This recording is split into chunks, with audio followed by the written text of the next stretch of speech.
शादी करना और खूबसूरत दुल्हन बनना हर लड़की का सपना होता है। भले ही वो कितनी भी कैरियर एम्बिशियस हो, लेकिन एक न एक दिन उसे दुल्हन बनना पड़ता है। अपने इस स्पेशल डे को वो बहुत ही बेहतरीन ढंग से सेलिब्रेट भी करना चाहती हैं, जैसे कि एक्ट्रेस रानी ने किया। जी हाँ, एक्ट्रेस रानी जो कि भोजपुरी की टॉप मॉडल्स में से हैं। आपने इन्हें कई भोजपुरी गानों में देखा होगा। इनकी जोड़ी आजकल खेसारी लाल यादव के साथ बहुत ज़्यादा जचती है। साथ ही शिल्पी राज के गानों की ये तो जान है।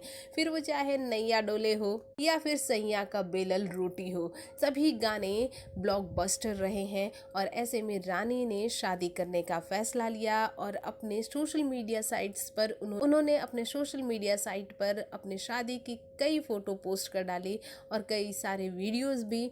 ऐसे में रानी ने अपने विदाई का एक वीडियो पोस्ट किया है, जहां पर वो अपने पापा के गोद में बैठकर उनके गले से लिपट कर रो रही हैं। और ये वीडियो जिसने देखा, सभी की आंखों में आंसू आ गए।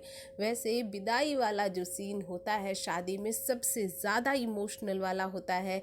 और इस वीडियो को जैसे ही रानी ने पोस्ट किया, वैसे उनके बहुत सारे फैंस ने रोने वाले इमोजी से इस पोस्ट को रिपोस्ट भी किया। तो क्या कहेंगे आप हमारे इस वीडियो के बारे में? कमेंट बॉक्स में कमेंट ज़रूर कीजिए।